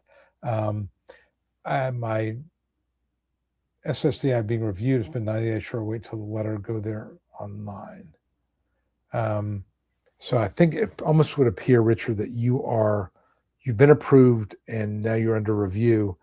And I would wait for the letter. I don't know if there's nothing you can do. You can check your account, but I would wait for the letter. But which raises another question. Sometimes they don't send the letters timely. So I would make sure that you're logged in and you've got a My Social Security account and you check it every week. And I would also keep an eye on the mail, just because sometimes they, will not send you something they said they sent you, and that can be a whole real hassle. Not a new claim. You're okay. Got that. Okay, so Mango Bomb Squishies had a hearing on February 3rd. The ALJ approved it on May 4th, but then the Appeals Council reviewed it for a month. Now they finally have said, yes, you're good to go. So it can delay. Yeah, what you've discovered is that Appeals Council quality review can delay things. Medicaid cutoff for 6 months because Medicaid is a low-income program, and if you qualify for Medicaid, it's because you have limited resources and assets, and it's basically for people who have very little asset in terms of assets. It's an anti-poverty program. SSDI kind of raises you above that level many times, not always, many times, and so if you're approved, there could be a gap sometimes of 3 months, it could be a year, it could be no gap, where the SSDI offsets your Medicaid and before your Medicare kicks in. That's what's going on there. And since we can look at that, you're my client, we can look at that and figure out if you're going to have a problem with Medicaid and with, depending on the onset date we use. I'll make a note to take a look at that for you. Is it possible if you can't send her SGA, even though it's not your fault, the employer calls you another? So what Mr. P is getting at is you get approved for disability and you've used up your trial work period months. And so now you're working and you're under SGA, $16.90 a month gross. And your boss calls and says, I'm scheduling you for overtime because somebody didn't show up. And now you go over that $16.90. So you're in overpay status. You could raise that if you're trying to get the overpayment waived, but the bigger problem is you don't get your benefits cut off. So, it's a tough call, to tell you to quit the job, but if your boss is not going to cooperate and it's going to lead to you losing your benefits, then you may have to looking at getting another job. I would tell you, though, the other thing to look at is, are there expenses that you've incurred that allow you to do this job that would come off the top? You need a special chair. You need a special monitor. You need special glasses, whatever it may be, that there's costs that are involved that allow you to do the job. They can come off the top. But you may have to just tell your boss, I can't do any, this is the most I can do, because it'll create problems for me. You are very welcome. You were in Oregon. Thank you, Richard. I have been to Oregon. I went to the Willamette Valley in Oregon. Beautiful, absolutely beautiful country. And I really enjoyed my time out there. We went to toured a winery. And I'm not I don't really drink, but we bought a couple bottles of wine, brought it home. Just beautiful. The soil in the Willamette Valley, if you've ever heard of it, it's called Willamette Valley, is very, very fertile, and anything grows there. You get a lot of rain, and it was just absolutely stunning. It was really nice. Can anyone actually make $16.90 a month without penalty while an SSDI? SGA stands for Substantial Gainful Activity. And if you type in substantial gainful activity in 2026, it'll take you to the table of what you can earn per month. It changes every year. $16.90 a month. Let's just do the math. $16.90 times 12 is $20,280 a year. So it's not a lot of money. And I tell my clients, you can earn up to $16.90, but I think you probably need to keep it closer to $15, maybe $1,600, because you don't want to look like you're intentionally suppressing income. And you got to be careful. You don't want to go over it, because you got to know, extra pay period, especially if you're in a biweekly situation where a couple months a year you get 3 pay periods. That could be a problem for you.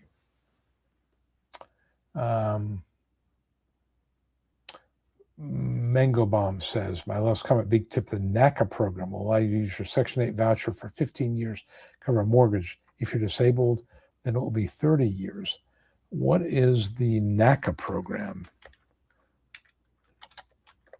Let's see if I can tell you. It's a housing program. So, not sure. Neighborhood Assistance Corporation of America. So I don't know much about it.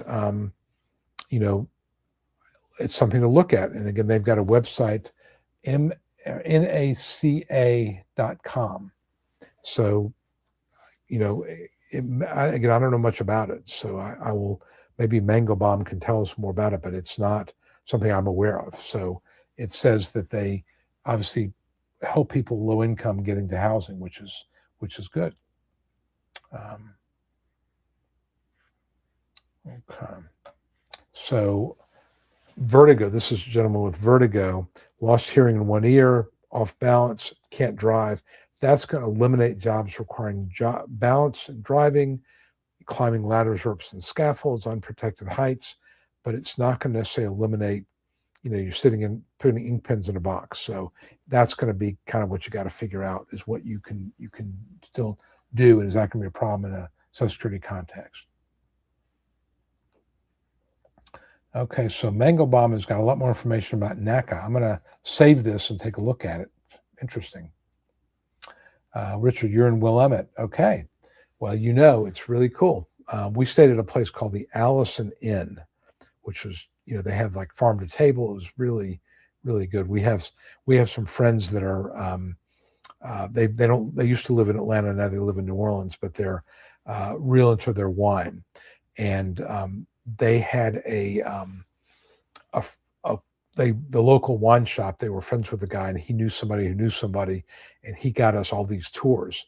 And so we went out there. Basically, just had to pay for the plane tickets, and we went with two other couples.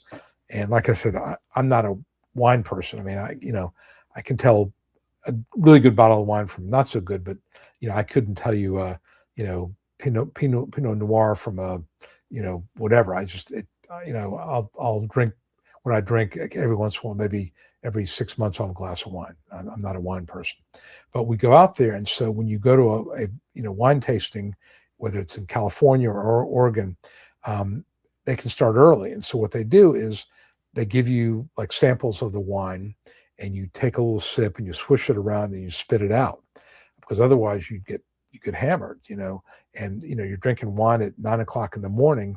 Then they give you like crackers and cheese to kind of cleanse your palate. So you may try, 5 or 6 different types of wine in any particular tasting. And again, you're not drinking, you're just spitting it out, because otherwise, it wouldn't work.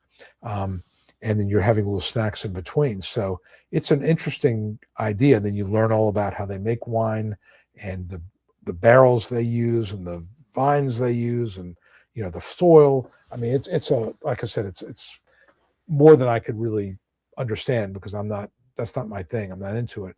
But it was fun to go out there, and it was fun to see that part of the country I'd never been. And we didn't have to pay for any of it, so that was the best part about it. But it was nice to do that. We had to pay for the hotels, but it was nice to do it. We had a good time. So I don't know that. I mean, I know that California has wine tours. Supposed to be really pretty out there as well. I don't know if we'll ever do that or not, but got to try different experiences. Now, if there was a chocolate tour, sign me up. If there's a popcorn tour, sign me up. But not so much wine. Let's see what else we got here. Okay, so Mango's telling us that NACA programs make homeownership more accessible. Okay, that's cool.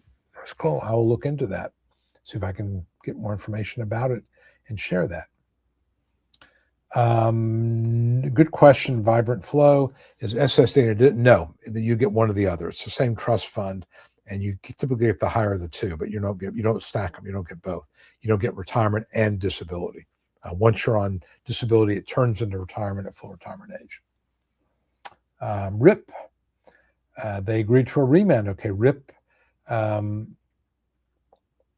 Rip Datina, I'm sure that's another way to pronounce that, had an appeal in the federal court of the appeals council, and they agreed to a voluntary remand going back to the judge. That happens more often than you might think, but that's good. Speed things up. Am I required to report earnings on SSD, even under SGA or IRS? IRS will notify Social Security. I think you're supposed to notify them on your My Social Security account, so I would tell you, go ahead and do that. IRS will notify them, but it's always better to be proactive, I think. But yeah, you can do it there, but if you don't, they'll get it through the IRS. Mr. P, I am pending on recon. I do everything I can to stay under, but it's my job to schedule me more hours due to staffing needs. I also get those employees that call out on me. It's impossible to stay under. Well, you may need to change your onset date, because if you are, if it's just a couple months, it wouldn't be a big issue. But if it's ongoing and you're capable of working over SGA, then your onset date may change. And realize you have to be, at less than SGA. It's got to be has lasted or expected to last 12 consecutive months. So this may be a situation where if you decide to keep working, you have to change that onset date.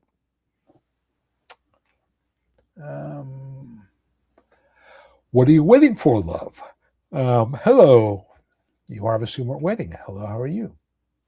There are chocolate tours. Okay, well, tell me more. Tell me more. I like dark chocolate, actually. I'm kind of a 72, 80% dark chocolate, which is good for you, which means that a lot of it is really good for you, right? But I do have a bit of a sweet tooth. Sweet chocolate is too much sugar, but dark chocolate like the Ghirardelli or the Tony's is actually my one of choice now. Tony's chocolate, which comes in these big, thick bars. I think that's really good. But yeah, it's I try chocolate. The other thing I'll do is, before I'm choking here, probably need some chocolate, right? There's a farmer's market, the Buford Highways Farmer's Market near me, and it's basically a farmer's market that it brings in food and provisions from literally all over the world. And a lot of restaurants, like Chinese restaurants and Japanese restaurants, will go there to buy, food that is flown in from Japan or China or whatever it may be, Thailand. So they have, they sell stuff in bulk and they have all kind of stuff. They also have chocolates from all over the world. And, Eastern European chocolates, like from Russia, Ukraine, Bulgaria, happen to be really good. Japan are good. So you can pick up chocolates from all over the world, not that expensive at these farmers markets. So whenever we go, my wife and I go, she knows not to even ask. I'm going to find the chocolate from Japan or from Russia, or whatever. And, that's always a lot of fun for me, just to try different chocolates. And at one point I was, and I probably should do this again, I was like taking a picture of the label. I would kind of rate it and I put it on a website, just for fun. But I haven't done that in a while, but I probably should go back to doing that, because it's kind of fun to do, just to sort of see what it tastes like from different places. There was one out of Ukraine that was really, or Poland or Ukraine, I can't remember. That was like one of the best I really ever had. It was just a really kind of a different flavor, very, very, very nice flavor. It was really good. I think Ghirardelli actually is really good for the domestic chocolates. So that's just my take. Okay, is there a thing to be found disabled for the past year ongoing, but not permanent, going through? Yeah, you can certainly get on disability, and then if you get better, you can come off of it, and you can do the trial work period and keep your benefits for 9 months, and then if you're able to keep working, notify them, and you come off. So absolutely. And I think if you go in with the idea you don't want to be on permanently, that's a good thing too. It shows you're more credible. Okay. Rip says, I would encourage everyone to get a copy of their case file. Okay. You'd be surprised how much of the medical is missing when you submit medical records, be confirmation. Yeah, I think that's right. I mean, Social Security, will lose stuff. I mean, as an attorney, I can see what they've got and I can download it, and I get it as a big PDF file. But if you're not an attorney, you can't get it. You have to hope they send it to you at some point. And it's hard it used to be you could make an appointment and go look at it.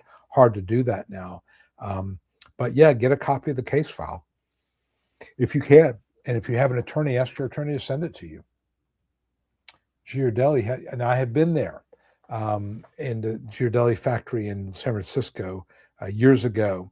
I did do a tour there, and that was nice. I didn't know about Texas, but yeah, I've been there. There's a couple of we go up to North Georgia. I'm in Atlanta, but up in North Georgia, Dahlonega, and um, a couple of the places up in North Georgia are trying to think some of the other cities. Dawsonville. There's a couple of like chocolate people that make their own chocolate, um, and so that's pretty good. Those places they typically, but they usually are sweeter. They're not usually making the dark as much. Um, I had a cousin who actually owned a chocolate store up in New York, and unfortunately, it was not a good business because basically his whole business was reliant on gift baskets in the Christmas season. So basically, he did all of his business between October and December. And I remember one year went up there, and the whole family was in there. We were packing gift baskets, you know. And so the problem is, it's just chocolate in particular. It's hard to ship because it melts. You have a courier or something that delivers it, and it gets broken or damaged or whatever. So it was he ended up closing that business at a loss. But he would tell me he used to make chocolate. He would get the actual, you know, cacao, I guess the beans, whatever, and he would mix it, and he would have all these different recipes to mix it. So it's a process, and again, there are a lot of places you can get like chocolate from Africa. You can get chocolate from, all over the world, really. Um, One thing you do have to be careful about with chocolate is that there are some places where heavy metals get into the chocolate, and it can be dangerous. In fact, there's a website called Consumer Lab that I subscribe to. You've subscribed to for years, and they do reviews on chocolate. And actually, Ghirardelli, the last review they did said that it failed for heavy metal. Now, again, I don't eat enough of it to make a huge difference, but just something to think about if you do like chocolate is, if you eat it every day, make sure that the chocolate you're eating is ruled safe or found safe for heavy metals. Can you roll us disabled folks on a chocolate tour? Sure. If you can, we can, if we can find one, sure. Do I have a P.O. box? I don't. I just work. I have an office. We have a small office. My wife and I bought a number of years ago, office condo. So my office is, 1854 Independence Square. You just go to my website, Ginsberg Law Offices, or GLOLAW, but it's 1854 1854 Independence Square, Atlanta, Georgia, 30338. That is my office address. So we don't. My wife has a P.O. box. But I just have stuff come to the office. I just find that it's easier to do it that way. And the post office, I will tell you, there's a post office that services my office location. It's just not a good one. I mean, there's some I've knew a lot of postal workers through my work. This one, for some reason, they just get the nastiest, meanest, unhelpful people, and it's been a complaint. There's Senator Ossoff here in Georgia has been trying to get this place shut down because it's so unpleasant to go through. They're just mean. We one line open and they look at you and they walk away when it's terrible. So I stay away from that post office. So my wife have to go in every day and get her mail at the P.O. box, but I used to do it, but I'm now just have people come. Just mail goes to the office, works out fine. I would say Google a chocolate festival. Yep, I will. I sort of want to do that and sort of don't because, chocolate, like anything else, in moderation is fine. But if you eat too much of it, it's not so good for you. You have to eat at moderation. So I try to limit myself to 2 squares a day, maybe. I freeze it. I actually like it frozen. So when I buy my chocolate, whether it's Tony's or Ghirardelli, I freeze it. And then I just kind of let it melt in my mouth. And that's my thing. I like chocolate covered raisins too.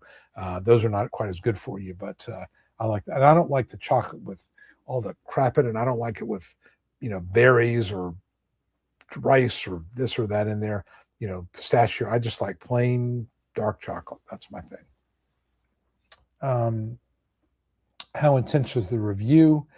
Again, they're going to look at it kind of like they're looking. This is about a CDR. How intense is it? They're going to look at it as if it's like a new application. You've already been found disabled. They're looking to see, have you gone to the doctor? Is there anything suggesting your condition is improved? So if you keep going to the doctor and nothing really has changed, you shouldn't have a big problem with it. The real issues are cases where there's mental health issues. I think that's where they're looking to cut people off: depression, anxiety, things like that. But if it's physical, haven't seen too much of a problem. Okay.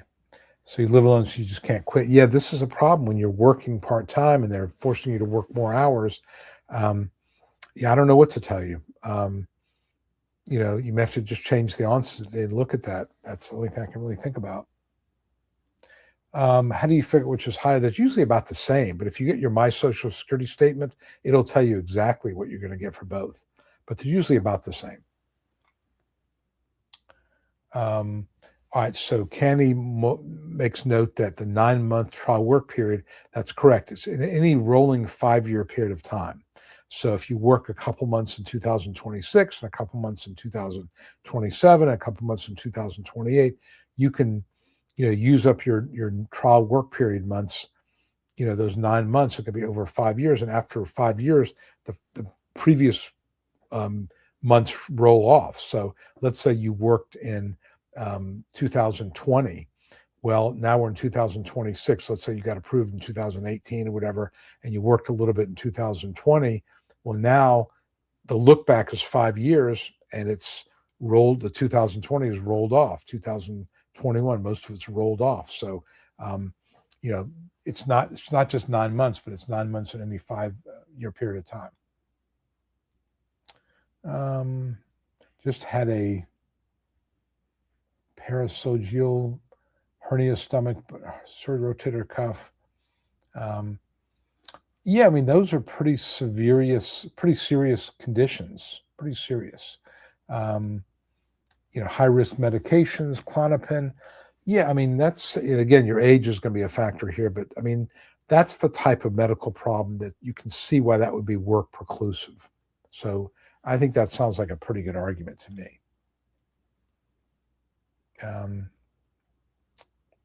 Okay, your dad took early retirement and applied for disability at the same time before retirement age. Once approved for SST, he'll get back pay for the years. Yes, he'll get back pay for the years before he got early retirement. And then for the years he's getting early retirement, since once you're on disability, it bumps you up to full retirement, he'll get the difference. So maybe $200 a month. So there may be, 12 or 13 months of $1,800 a month, your disability benefit. And then once he hits that time where early retirement kicks in, it may be $200 a month difference between the two. So you don't tack it on. It's just, disability and full retirement are about the same. So if you choose early retirement, what you're going for is the difference between the two. All right, so waiting for love is only 43, but you've got pretty significant problems. Yeah, this is one of these cases where, but you don't have enough work. No lawyer, do have enough work credits. Okay, look, this is a case where you're not over 50, which makes it more difficult, but you've got a really serious problem. Like I've got one coming up, a client with really bad irritable bowel syndrome, and I think she's 43 or 44. I took that case because it's a strong case. There's really solid medical. Yours seems like kind of the same, where it's really, there's a significant problem, going to keep you out for a year, and it's work preclusive. And you've got some significant medical problems, hopefully things that can be fixed that you can go back in the workforce. But for at least the time since you applied or your onset date ongoing, I think sounds to me like you have a pretty good argument for being disabled. And then at some point down the road, if you get your health back, you could hopefully go back to work, which you'll enjoy, and you'd find more profitable anyway. But yeah, absolutely, I think this is a case. Sure. Call me or email me.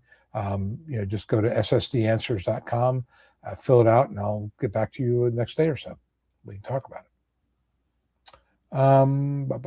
Okay, Michael Jennings, and we are getting. Let's see where we're at time-wise here. Where's my time thing? Oh, 5 more minutes to go or so. Okay. Michael is a 100% disabled veteran over 55, just filed for PTSD, TBI, diabetes, and heart attack. Heart damage, just a medical exam, I think went okay. Doctor pointed out the VA acknowledged something. Okay. I mean, I would say, Michael, that the TBI and the heart issues are probably going to be more fruitful to pursue than the PTSD, because again, that's hard to win on that. The diabetes, if it's a problem, if it's out of control, that can be helpful. Um, the VA 100% will get you to the front of the line, get you expedited in terms of your case being heard, but it is not going to be binding on Social Security. So I would, probably look more at the TBI, the traumatic brain injury, and the heart attack, since those are things that are more objective. But the whole thing together may put you over your 55. If you could get yourself with a heart issue to a light RFC, no standing and walking 6 hours. Or you could walk and stand for 6 hours. You could lift up to 20 pounds with a heart issue. You maybe meet the grid rule, and you can use that argument. So I think you got an argument there. Absolutely. Did home health for 20 years. My pleasure, Vibrant Flow. Dark. Okay, good. Well, let me know what your favorite brand is, and I'll test it out. And if I start kind of keeping track of it, I'll let people know on this live stream when I'm tracking my chocolate consumption and the different brands. I explained daily report. Okay. But yeah, what are you waiting for? Is that what are you waiting for? Yeah, I mean, I think that, again, there may be enough here where, the practical issues you're dealing with on a day-to-day basis, would prevent you from being reliable. I would definitely talk to you about that. Is it wise to continue working with Dacre? My reviews in 28. Well, I think a couple of things. One is, how much are you earning? Because you don't want to be over SGA and getting yourself into overpay status. I don't think it's a problem working if you're under SGA, or, as long as you keep going to the doctor. Because realize, Social Security has to strike a balance. On one hand, they want to encourage people to go back to work, right? They want people to try. And if word got out that they were reviewing everybody who tried to work, nobody would try to work. So that kind of defeats the purpose. On the other hand, if you show that you have capacity to work and you're really close to SGA, they may feel like, well, you could probably work over SGA, and that might trigger a review. That's why I tell my clients, keep it around $1,500, $1,550. That way you're not right at the bumped up against the SGA figure, but you're still making enough to make it worth your while.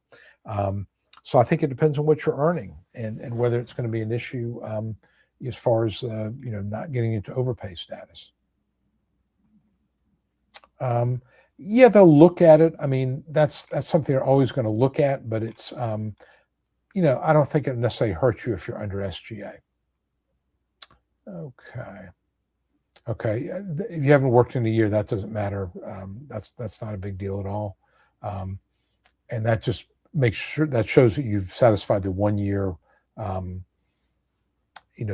duration requirement. You didn't apply till April 7th. What you may do is wait and see if you're denied. You may very well be approved, and you don't need a lawyer. And I tell people all the time, if you've already applied and you're able to fill out the forms, just wait and see what happens. And if it turns out that you're denied, call me. You don't necessarily need to have an attorney at this point. Some people want one, but you know what? If you're already in the process and you can fill the forms out, okay, go for it. And just let me know if you want to talk about it. We can talk about it beforehand. I talked to a guy yesterday who's got Parkinson's, and he's like not quite ready to apply. I said, don't wait and see what happens.